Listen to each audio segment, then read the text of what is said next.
भगवान महादेव को प्रणाम करता हूँ। इस पवित्र भूमि को प्रणाम करता हूँ।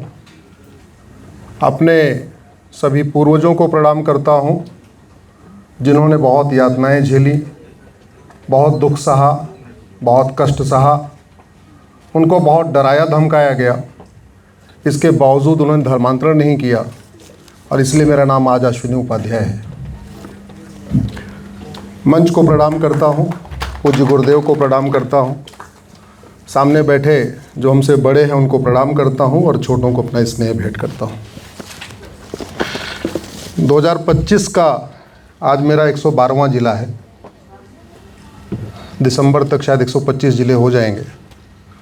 Monday to Friday Supreme Court में रहता हूँ, शनिवार रविवार सारे हॉलीडे जून की छुट्टियों में आप लोगों के बीच में रहता हूँ।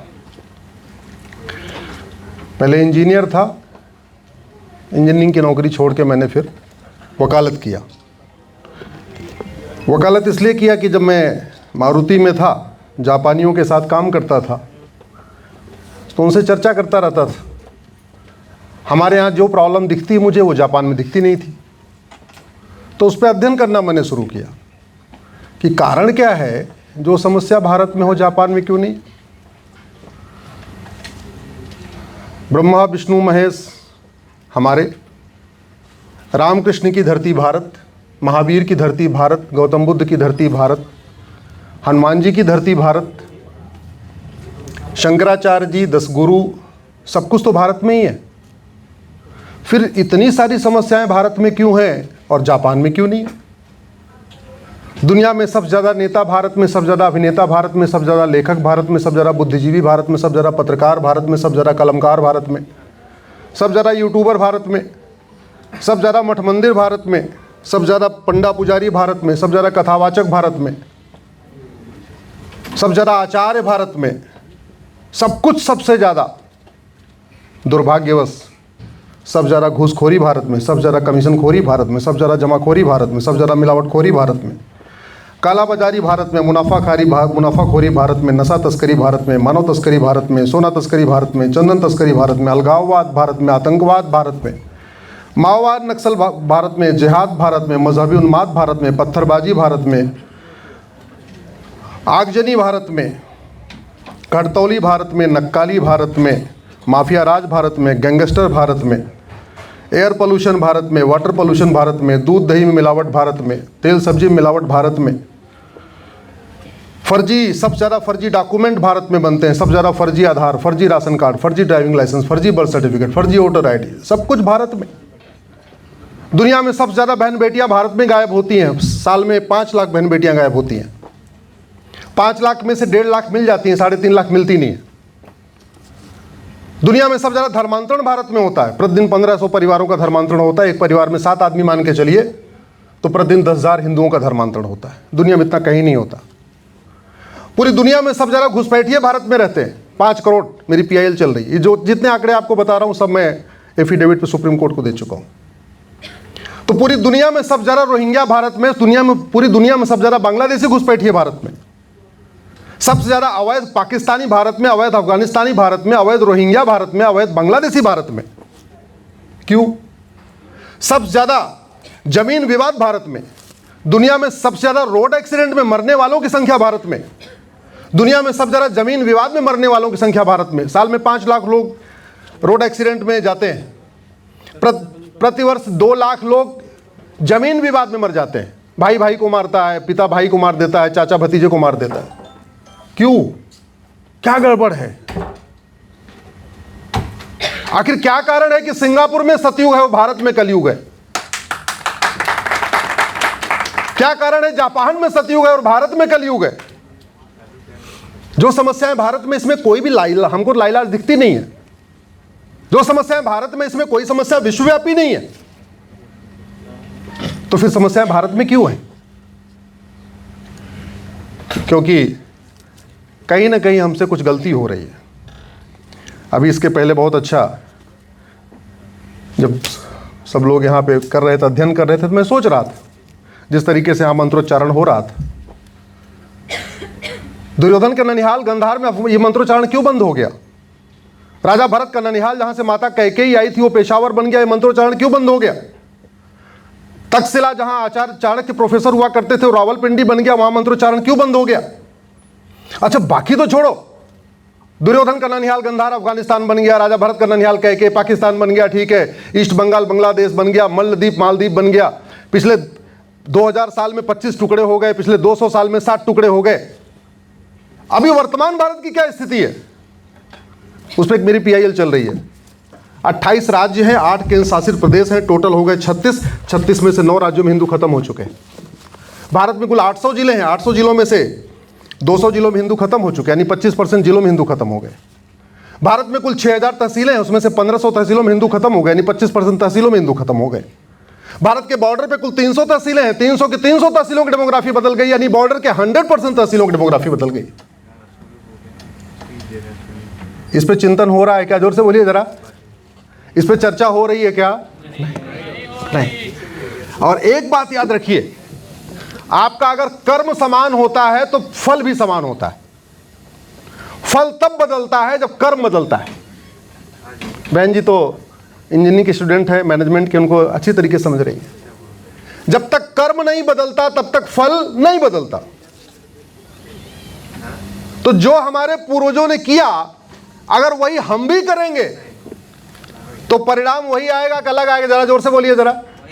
वही आएगा। इसका मतलब जो हमारे पूर्वजों ने किया वही हम भी करेंगे तो अफगानिस्तान तरीके हम भी खत्म हो जाएंगे, हमारे बच्चे खत्म हो जाएंगे। जो हमारे पूर्वजों ने किया हम भी वही करेंगे तो पाकिस्तान तरीके हम खत्म हो जाएंगे। हमारे पूर्वज मठ मंदिर बना रहे थे, मठ मंदिर बना रहे। हमारे पूर्वज गौशाला चला रहे थे, हम भी गौशाला चला रहे। ऐसा कौन सा हम काम कर रहे हैं जो हमारे पूर्वज नहीं करते थे? और जो हमारे पूर्वजों की गलतफहमी थी वो गलतफहमी हमें भी है। हमारे संविधान की शपथ लेने वाले माननीयों को 3-4 बहुत बड़ी गलतफहमी है। वो गलतफहमी इसलिए है, अध्ययन नहीं है। संविधान की शपथ लेने वाले, विशेष रूप से जो संविधान की व्याख्या करने वाले हमारे माननीय सुप्रीम कोर्ट के जज हैं, ना उन्होंने वेद पुराण पढ़ा ना बाइबल कुरान पढ़ा, लेकिन उनका मानना है कि वेद पुराण बाइबल कुरान एक समान है। ये तो वही बात हो गई, ना लड्डू खाया ना इमरती खाई, ना गुलाब जामुन खाई ना बर्फी खाई, और हम कह रहे हैं जी लड्डू बर्फी और सब एक ही जैसा स्वाद होता है। एक दूसरी गलतफहमी है, और वो गलतफहमी अभी भी चल रही है। अभी लेटेस्ट वाले केस का मैं एग्जांपल आपको देता हूं कि गुरुकुल मदरसा एक समान होता है। तीसरी गलतफहमी क्या है? मजहब नहीं सिखाता आपस में बैर रखना। और सबसे बड़ा ब्लंडर यह है कि धर्म और रिलीजन का अंतर ही नहीं पता, और धर्म को रिलीजन मान के बैठे हैं, रिलीजन को धर्म मान के बैठे हुए। इसलिए मैंने एक लेटेस्ट पीआईएल फाइल किया है कि प्राइमरी के सिलेबस में धर्म क्या होता है और पंथ क्या होता है, धर्म क्या होता है और मजहब क्या होता है, इसको बच्चों को पढ़ाया जाए। खासतौर पे यंग जनरेशन, जिसको आजकल जेन जेड या जेन जी पता नहीं जो आप इसको बोलते हैं, मैं गारंटी के साथ कहता हूं इस हॉल में बैठे हुए कोई 5 व्यक्ति 5 डिफरेंस बता पाए। आपकी गलती नहीं है। आपको पढ़ाया गया कि धर्म का मतलब रिलीजन, रिलीजन का मतलब धर्म, जबकि धर्म और रिलीजन में जमीन आसमान का अंतर है। कम से कम 25 अंतर होता है धर्म और रिलीजन में, और मोटा मोटा एक अंतर आपको बता देता हूं, धर्म जोड़ता है और रिलीजन तोड़ता है। धर्म जोड़ता है और मजहब तोड़ता है। धर्म कहता है नारी तू नारायणी, धर्म कहता है सर्वे भवन्तु सुखिनः, धर्म कहता है यत्र नारस्तु पूज्यते रमन्ते तत्र देवता, धर्म कहता है वसुधैव कुटुम्बकम। धर्म equality, justice, liberty, fraternity, unity, national integration सिखाता है, और मजहब इसमें से कुछ भी नहीं सिखाता। हम कहते हैं धर्म की अधर्म का नाश हो। हमने कभी कहा हिंदुओं की जय हो और गैर हिंदुओं का नाश हो? जोर से बोलिए जरा। नहीं, मजहब में कहा जाता है हमारे मजहब की जय हो, जो हमारे नहीं मानते इनका नाश हो जाए। This is the difference. हम क्या कहते हैं? प्राणियों में सद्भावना हो। हमने कभी कहा हिंदुओं में सद्भावना हो? क्या कहते हैं? प्राणियों में। मतलब किसी पंथ को मानते हो, किसी को मानते हो, आस्तिक हो चाहे नास्तिक हो, शैव हो, ब्राह्मण हो, हिंदू हो, मुस्लिम हो, पारसी हो, ईसाई हो। और प्राणियों का मतलब केवल इंसान नहीं, जानवरों में भी सद्भावना हो। बैल बैल आपस में न लड़े, भैंसा भैंसा आपस में न लड़े, घोड़ा घोड़ा आपस में न लड़े, प्राणियों में सद्भावना हो। दूसरी तरफ क्या कहते हैं? मुस्लिम ब्रदरहुड। भाईचारा किसमें, सद्भावना किसमें हो? हमारे वाले में। क्रिश्चियन ब्रदरहुड, क्रिश्चियन में आपस में ब्रदरहुड हो। यूनिवर्सल ब्रदरहुड का कॉन्सेप्ट कहाँ है? जोर से बोलिए जरा। हमारे। सवाल यह है, इन विषयों को पढ़ाया कैसे जाएगा, समझाया कैसे जाएगा? केवल सेमिनार के माध्यम से तो नहीं हो सकता। ये विषय तो तभी हो सकते हैं जब प्राइमरी के सिलेबस में इसको शामिल किया जाए। बीएचयू बना 1916 में।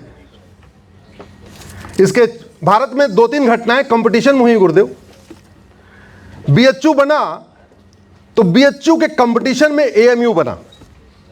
नाम भी बिल्कुल वैसे, बनारस अलीगढ़, हिंदू मुस्लिम यूनिवर्सिटी। तो एक हुआ बनारस हिंदू यूनिवर्सिटी और दूसरा क्या हुआ? अलीगढ़ मुस्लिम यूनिवर्सिटी।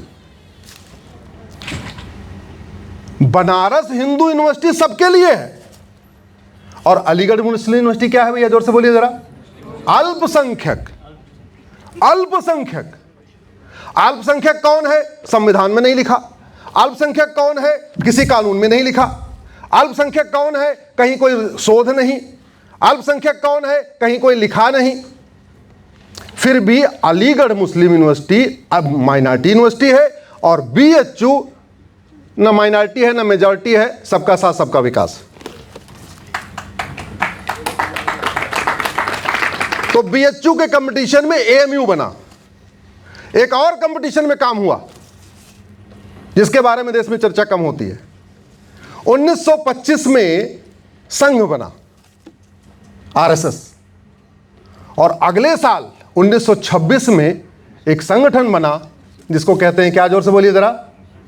गूगल करिएगा, the biggest Jamaat of the world. तो 1926 में आरएसएस के ठीक एक साल के बाद एक संगठन बना जिसको कहते हैं तबलीगी जमात।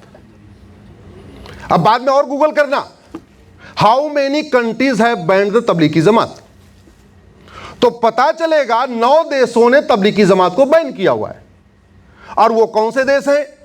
किर्गिस्तान, अजरबैजान, अरब। तो जो संगठन का मुख्यालय भारत में है, जिस संगठन के बारे में भारत के लोगों को ही नहीं पता, न जन एक्स को पता, न जन वाई को पता, न जन जी को पता, न जन जेड को पता, न जन ओल्ड को पता, न जन, जिस संगठन के बारे में किसी को नहीं पता, और उस संगठन वो दुनिया की सबसे बड़ी जमात है, उस पे 9 देशों ने बैन किया हुआ है। और उस देश का, उस संगठन का मुख्यालय सुप्रीम कोर्ट से 3 किलोमीटर और पार्लियामेंट से 4 किलोमीटर की दूरी पे निजामुद्दीन में। ये तो अगर कोविड नहीं लगा होता तो उसके बारे में और नहीं पता चलता। ये तो हुआ कोविड लग गया, उन्होंने थूका उका, थोड़ा आप लोगों को पता चल गया।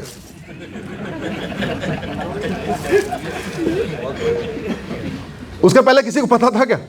नहीं पता था। अब थोड़ा थोड़ा पता चल गया। अंबानी जी ने डाटा फ्री कर दिया। 300 रुपए के 1 GB डेटा होता तो और नहीं पता चलता। बहुत सारे काम का श्रेय अंबानी जी को जाना चाहिए, क्योंकि उन्होंने डेटा में कंपटीशन कर दिया। बोले डाटा अनलिमिटेड रहेगा, अनलिमिटेड रहेगा। सब लोग अब सुनने लग गए, समझने लग गए। हमारे आपके संपर्क का सबसे बड़ा कारण वही है, डाटा फ्री। तो अब आप ये बताइए, भारत पाकिस्तान के विभाजन में सबसे बड़ी भूमिका किसने निभाई? जमात इस्लामी ने।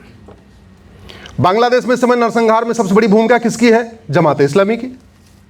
अफगानिस्तान में हिंदुओं के नरसंहार में सबसे बड़ी भूमिका किसकी रही? जमात की। और दुनिया की सबसे बड़ी जमात कौन सी है? जोर से बोलिए। और तबलीगी जमात का मुख्यालय कहाँ है? दुनिया के 9 देशों ने बैन किया, भारत ने कभी बैन किया क्या?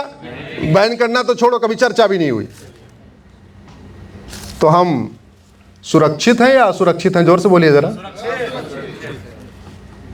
1931 की जो जनगणना हुई थी, अंग्रेजों ने 1881 में शुरू किया। हर 10 साल में जनगणना होती थी।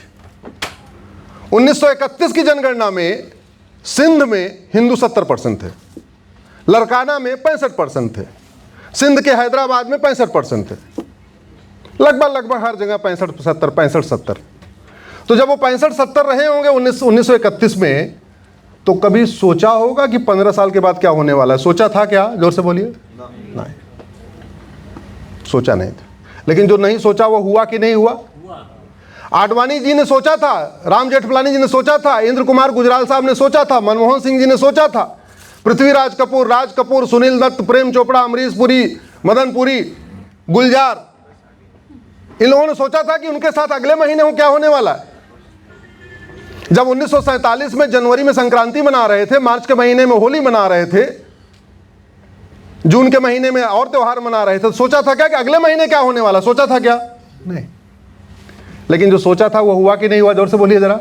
हुआ। पंजाब के बड़े चक्रवर्ती नरेश थे, राजा रणजीत सिंह। कभी उन्होंने सोचा नहीं होगा कि हमारे पंजाब का 2 टुकड़ा होगा। पंजाब 2 टुकड़े हुए कि नहीं हुए? East Punjab, west Punjab. चलो टुकड़ा हो गया। तो जब 2 टुकड़ा हुआ, तो एक टुकड़ा भारत का हिस्सा कहलाया, जिसको हम पंजाब कहते, और जो वेस्ट पंजाब था वो क्या कहलाया? पाकिस्तान। तो जब क्या कारण है कि जो पंजाब का टुकड़ा भारत बना, उस पंजाब में हिंदू भी हैं, जैन भी हैं, बौद्ध भी हैं, सिख भी हैं, दलित भी हैं, अगड़े भी हैं, पिछड़े भी हैं, मुस्लिम भी हैं, मलेरकोटला में मुस्लिम भी हैं। लेकिन जो पंजाब पाकिस्तान का हिस्सा बना, वहां हिंदू भी खत्म, जैन भी खत्म, बौद्ध भी खत्म, सिख भी खत्म, ब्राह्मण भी खत्म, क्षत्रिय भी खत्म, वैश्य भी खत्म, दलित भी खत्म। क्यों? मजहब नहीं सिखाता, जोर से बोलिए, आपस में बैर रखना। राजा शशांक, चक्रवर्ती नरेश, बंगाल के राजा थे। कभी सोचा नहीं होगा बंगाल के 2 टुकड़े होंगे? हुए कि नहीं हुए? हुआ। और बंगाल का 2 टुकड़ा हुआ, east Bengal, west Bengal. West Bengal हमारे हिस्से में आया, ईस्ट बंगाल उधर के हिस्से में गया। क्या कारण है कि वेस्ट बंगाल जो हमारे हिस्से में आया, वहां ब्राह्मण, क्षत्रिय, वैश्य, दलित, हिंदू, मुस्लिम, सिख, ईसाई, पारसी सब हैं। लेकिन जो ईस्ट पंजाब बांग्लादेश बन गया, वहां ब्राह्मण भी खत्म, क्षत्रिय भी खत्म, वैश्य भी खत्म, दलित भी खत्म, अगड़े भी खत्म, पिछड़े भी खत्म। 51 शक्तिपीठों में 5 शक्तिपीठ तो हमारा बांग्लादेश में है ना। और वहां पे शक्तिपीठों की हालत क्या है? वहां घंटा नहीं बज रहा है।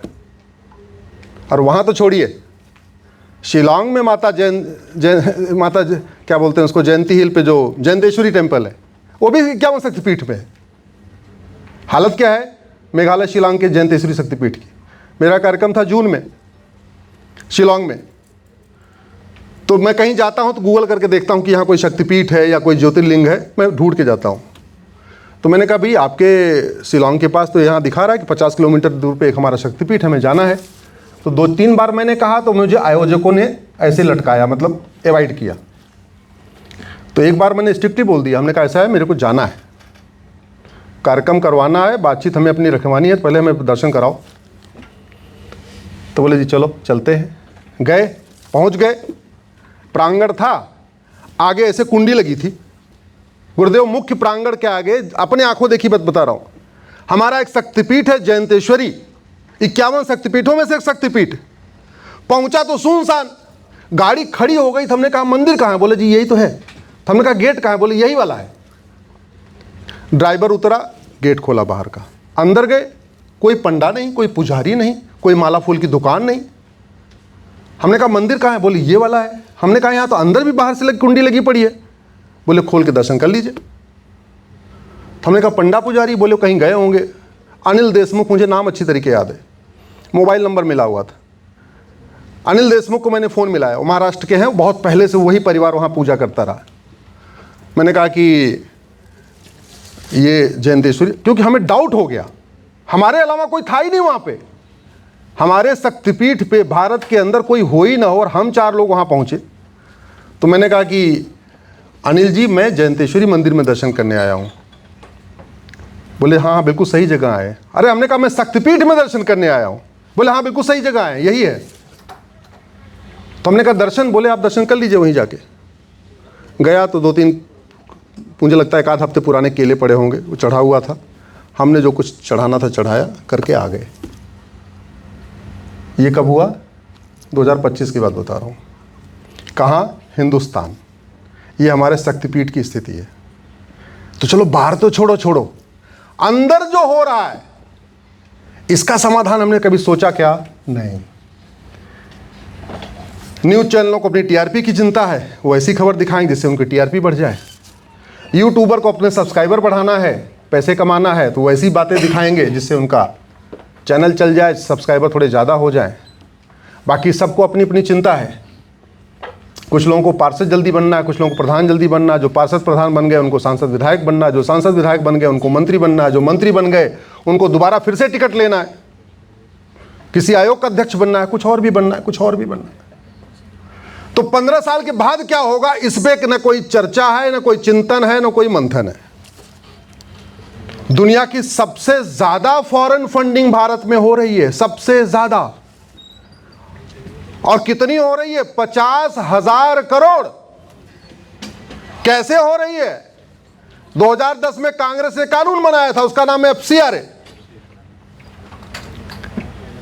और जब तक फंडिंग नहीं बंद होगी तब तक जो फंडिंग जिनको मिल रही है वो अपना काम नहीं बंद करेंगे। उनको फंडिंग मिल रही है धर्मांतरण के लिए तो धर्मांतरण कराएंगे तो फंडिंग मिलेगी, नहीं कराएंगे तो बंद हो जाएगा। तो उनके लिए तो एक तरीके से वो आय का स्रोत है, उनका धंधा है, धर्मांतरण उनके लिए धंधा है, फायदेमंद धंधा। समस्याएं कई हैं, लेकिन अब मैं आता हूं समाधान पे, क्योंकि समस्याओं की बात करूंगा तो 4 बजने वाले हैं, मुझे 6 बजे की फ्लाइट पकड़ना है।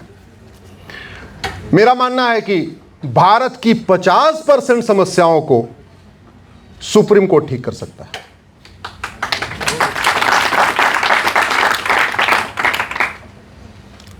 जो सुप्रीम कोर्ट लोकसभा में 2/3 बहुमत से पास किया गया, राज्यसभा में 2/3 बहुमत से पास किया गया, देश की आधी विधानसभाओं से अप्रूव किया गया NJAC एक्ट को खत्म कर सकता है, क्या वो सुप्रीम कोर्ट अपनी शक्तियों का उपयोग करके भारत में जस्टिस विद इन ईयर नहीं कर सकता? क्या जोर से बोलिए जरा। कर सकता है। मैं माननीय सुप्रीम कोर्ट से अंदर भी यही कहता हूं, बाहर भी यही कह रहा हूं, आज भगवान महादेव की पवित्र भूमि से भी आग्रह कर रहा हूं, इस भारत के संविधान को बचाना है तो भारत में जस्टिस विद इन ईयर लागू करिए। देश तभी सुरक्षित होगा जब कानून का खौफ होगा।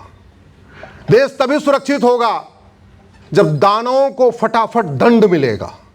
देश तब सुरक्षित होगा जब संविधान की शपथ लेने वाले मानव और दानव में अंतर करेंगे और मानवाधिकार मानव का होता है, दानव का नहीं, इस बात को समझेंगे। देश तब सुरक्षित होगा जब इस बात को समझेंगे आम का पेड़ और बबुल का पेड़ एक समान नहीं होता। देश तब सुरक्षित होगा जब इस संविधान की शपथ लेने वाले इस बात को समझेंगे कि हिरन और भेड़िया एक समान नहीं होता। दुर्भाग्यवश संविधान की बहुत गलत व्याख्या की जा रही है। कैसी व्याख्या हो रही है? कह रहे हैं भाई article 14 equality before law, equal protection of law, सब लोग एक समान हैं। तो अब व्याख्या कैसे हो रही है? आम भी पेड़ है और बबुल भी पेड़ है, equality before law, equal protection law, इसका मतलब जितना खाद पानी आम को मिल रहा है उतना ही खाद पानी बबुल को भी मिलना चाहिए। अब रिजल्ट क्या होगा? उतने खाद पानी के बाद आम तो मीठा फल देगा, लेकिन उतने खाद पानी के बाद बबुल के कांटे जो पहले छोटे छोटे हैं वो मोटे मोटे हो जाएंगे कि नहीं? जोर से बोलिए जरा। और ये नेचर का नियम है कि आम और बबुल कभी एक साथ सर्वाइव ही नहीं करते, सर्वाइव कर ही नहीं सकते। मानव और दानव कभी एक साथ सर्वाइव कर ही नहीं पाए, देव दानव कभी एक साथ सर्वाइव कर ही नहीं पाए। इतिहास उठा के देख लीजिए, देवासुर संग्राम हुआ, मानव दानव संहार हुआ, मानव राक्षस का युद्ध हुआ, मानव दानव चलता रहा, हो ही नहीं सकता। देश तब सुरक्षित होगा जब भारत में आतंकवादियों, अलगाववादियों, माओवादियों, नक्सलियों, इनकी 100% प्रॉपर्टी जब्त होगी, इनकी सिटीजनशिप खत्म होगी और इनको साल साल भर के अंदर फांसी दिया जाएगा।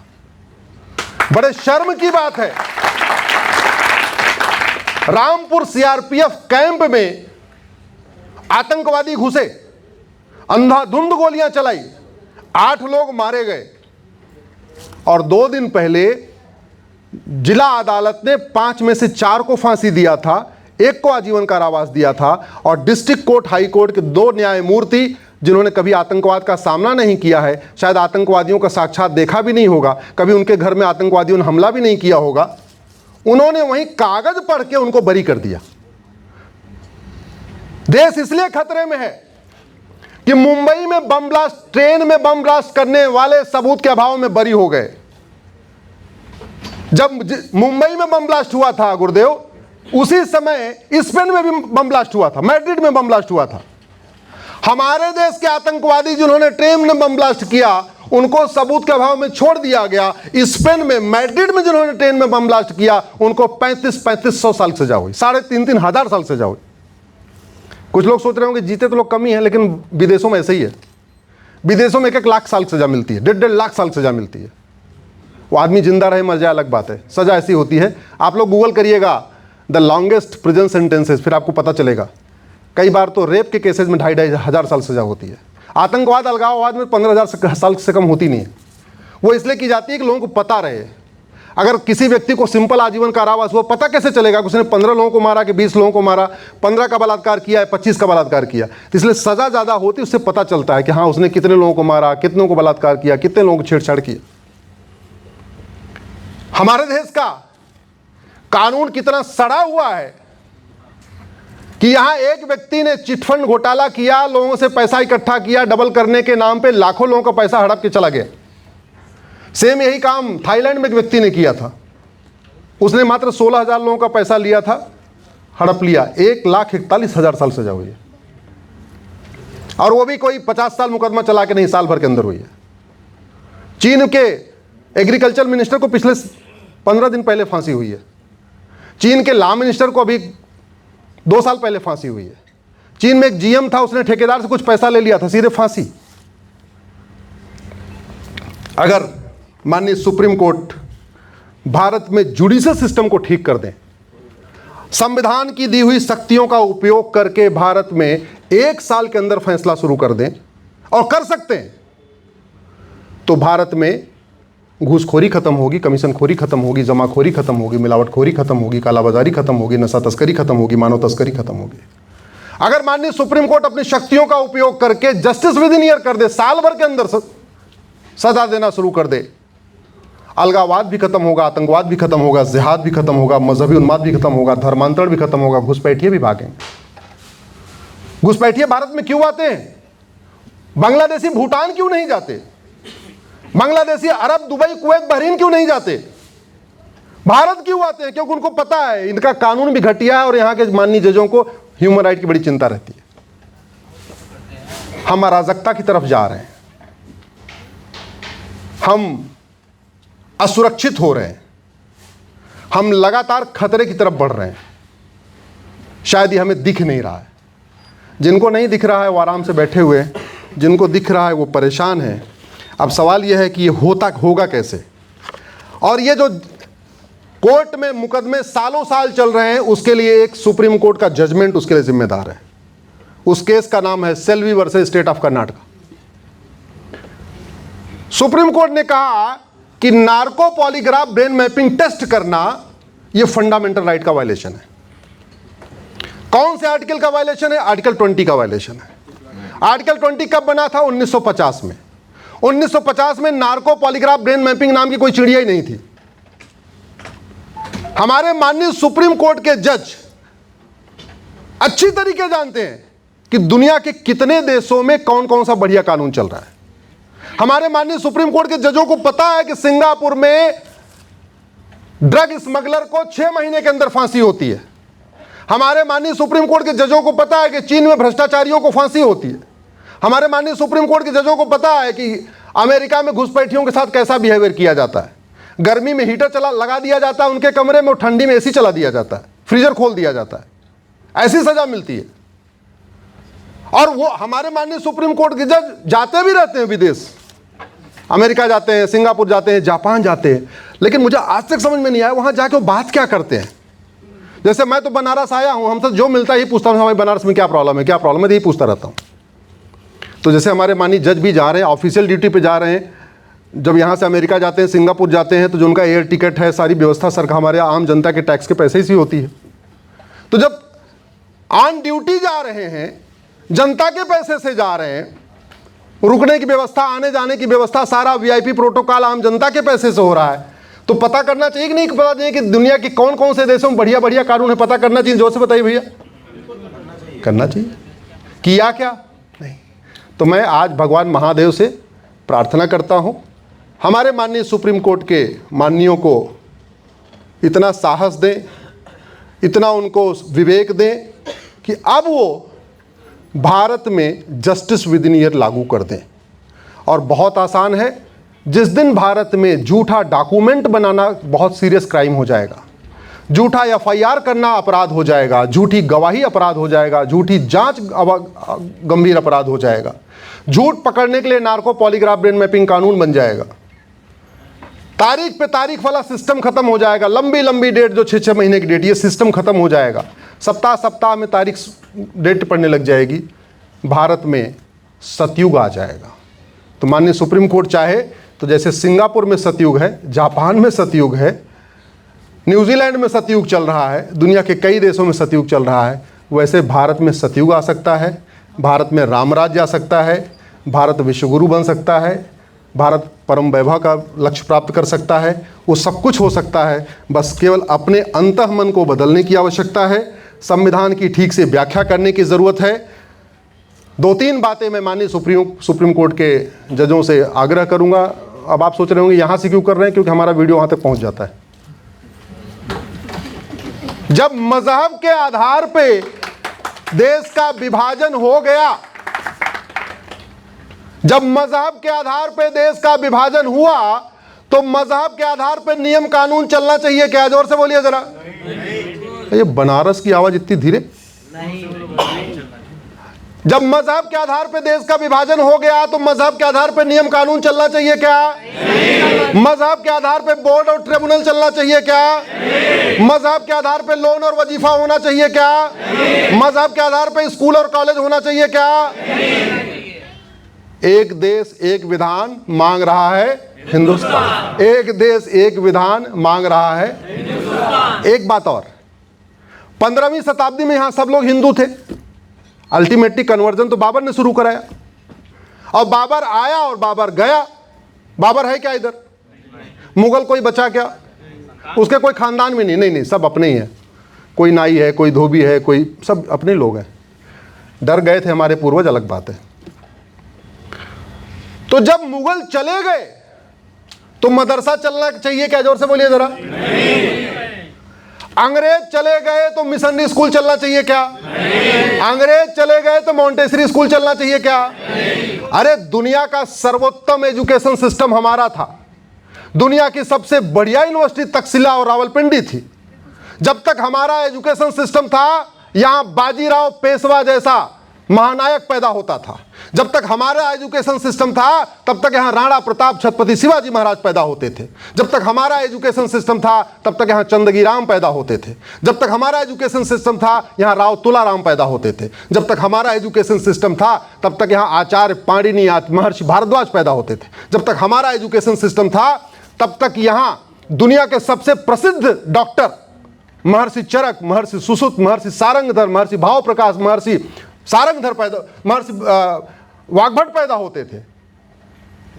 विदेशी चिकित्सा ने हमें दिया क्या? केवल इतना दिया है, सास बहू एक साथ नहीं रह पा रही हैं, भाई भाई एक साथ नहीं रह पा रहे हैं, पिता पुत्र एक साथ नहीं रह पा रहे हैं, भाई भाई को मार रहा है, व्याभिचार की घटनाएं बढ़ रही हैं, बलात्कार की घटनाएं बढ़ रही हैं, हमारी शिक्षा बर्बादी की तरफ चली गई है।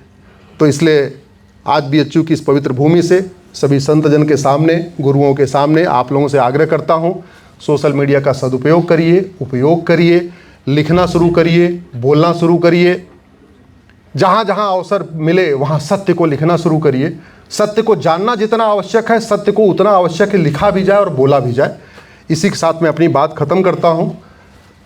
सामान्यतया मैं 1 घंटे से कम बोलता नहीं हूँ, लेकिन फ़्लाइट हमारी, तो एक बार आप लोग खड़े हो जाइए मंच पे।